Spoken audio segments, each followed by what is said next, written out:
Dans leur fuite, on peut observer une interaction des pulsions d'amour et de haine. Le rejet peut même être une façon d'aimer, déformée certes, mais dont le but est la préservation d'une chose inconsciemment ressentie comme « trop bonne pour moi ».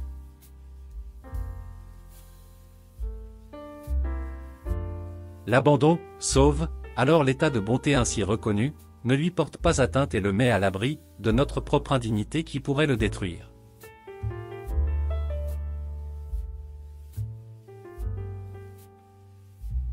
Si au fond de notre inconscient, nous sommes devenus capables d'effacer dans une certaine mesure les griefs ressentis contre nos parents, nous pouvons alors être en paix avec nous-mêmes et aimer les autres dans le vrai sens du mot.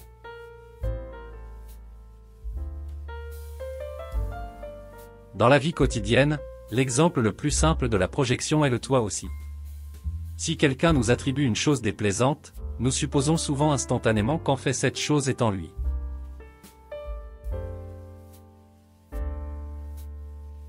Le fractionnement d'une bonne chose en plusieurs morceaux diminue le danger de frustration, de privation, ainsi que le risque que notre propre avidité ou notre cruauté ne détruise et ne ruine la chose bonne ou la personne aimée auquel nous attachons un prix.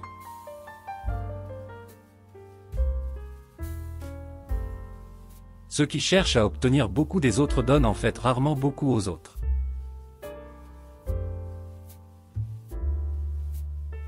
En fuyant une chose bonne, qui est devenue plus ou moins mauvaise à nos yeux, nous préservons en esprit une image de ce qui était bon, qui avait presque été perdu.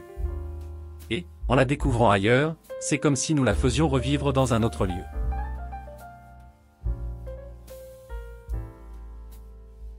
Dans quelle mesure, en comparaison avec l'amour ou le désir sexuel, ce besoin d'être rassuré quant à sa valeur propre joue-t-il un rôle important dans la décision des hommes et des femmes de se marier ?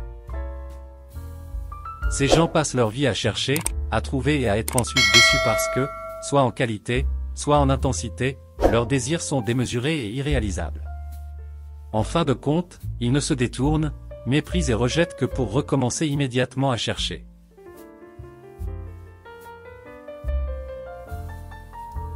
Si le moi est capable de réparer l'objet perdu, il peut alors s'engager dans une œuvre créatrice qui contient la douleur et le travail de deuil au bénéfice de l'engendrement du symbole.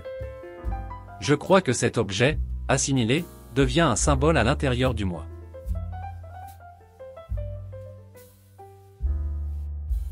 Des sentiments de rancune et d'injustice, l'idée que personne ne m'aide, se développe également en tant que projection sur les autres de la connaissance inconsciente de notre propre paresse et de notre vilainie.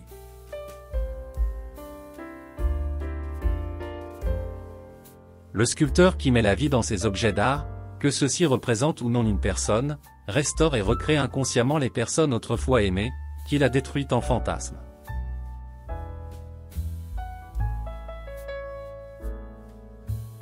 Les nouvelles amitiés prouvent à l'enfant qu'il est capable d'aimer et d'être aimé, que l'amour et la bonté existent, ce qui est inconsciemment ressenti comme la preuve qu'il peut réparer le mal qu'il a fait aux autres en imagination ou en fait.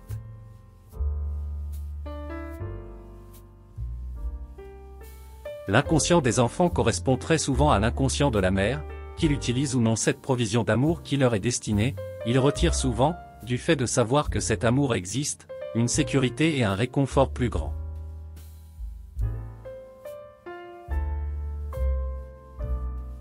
Nous savons tous que si nous décelons en nous-mêmes des pulsions de haine à l'égard d'une personne que nous aimons, nous éprouvons un sentiment d'inquiétude ou de culpabilité.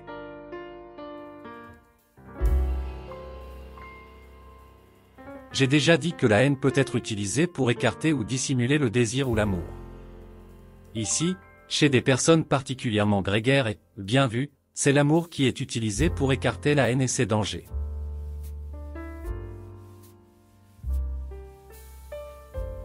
Une vie sans soucis, c'est comme un feu sans fumée.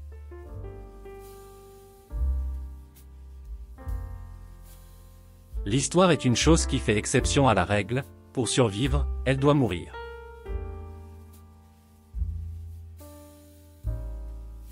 Une vie vaut seulement quelques litres de sang.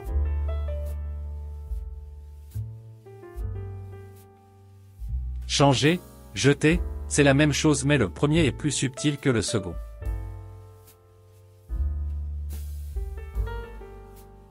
La vie est comme un escalier, chaque marche se ressemble mais se monte différemment.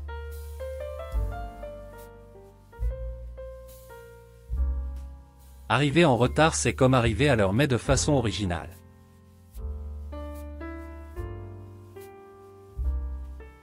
La destinée de toute espèce est de laisser la place à une autre plus habile.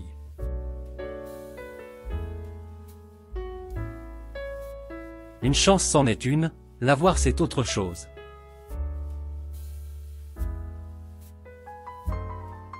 Augmenter ses chances, c'est augmenter ses risques.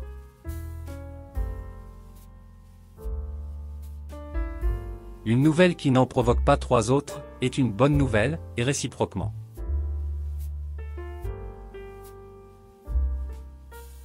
Mieux vaut une mouche tuée, qu'une collection de sauterelles déchaînées.